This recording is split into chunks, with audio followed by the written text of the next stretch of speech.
Principale ressource imaginaire du jeune Goscinny, le cinéma devient, au fil des années et des succès en librairie, un objectif envisageable.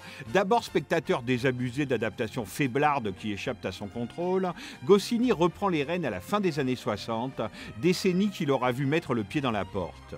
Gagman pour Bourvil, scénariste pour l'ORTF, auteur adapté avec ou sans son aval, le papa d'Astérix se fait peu à peu une place dans ce que l'on n'appelle pas encore le PAF.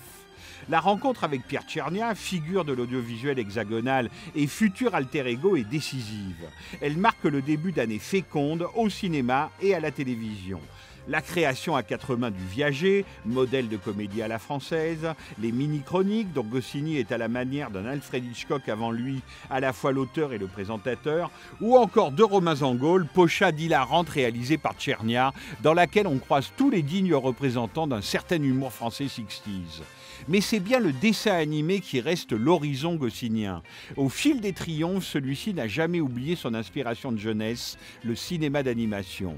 Débordé de travail, échaudé par la révolte 68arde d'une partie de sa rédaction, il finit par quitter Pilote en 1974.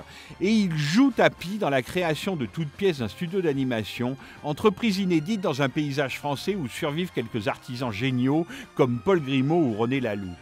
Nous aurions pu investir notre argent dans l'immobilier, nous avons préféré l'insécurité du dessin animé, explique alors celui que Gottlieb surnomme affectueusement Walt Goscinny.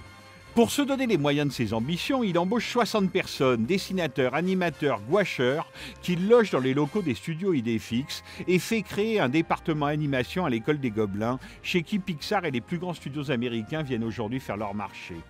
De l'imagination fertile de Goscinny et de ses talents naissants sortent deux longs métrages, Les 12 travaux d'Astérix et La balade des Dalton.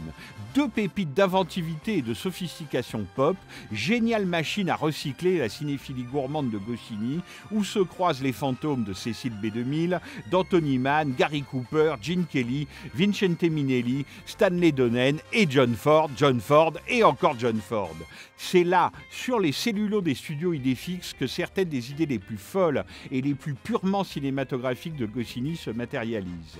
Dans un dernier gag funeste, Goscinny meurt lors d'un test d'effort chez son cardiologue. À peine entamé, l'aventure s'arrête là. Le troisième film, Jumbo, l'histoire d'un éléphant importé à la ménagerie du Jardin des Plantes de Paris, restera dans les cartons et les studios Idéfix n'y survivront pas. Mais quelque chose est né que Goscinny aura initié, une animation à la française, ambitieuse et racée, ainsi qu'une galerie de héros échappés de leur case et qui depuis poursuivent gaillardement leur chemin dans le cinéma populaire français. Goscinny cinéphile, Goscinny scénariste, Goscinny cinéaste, Goscinny forever, à partir du 4 octobre à la Cinémathèque française.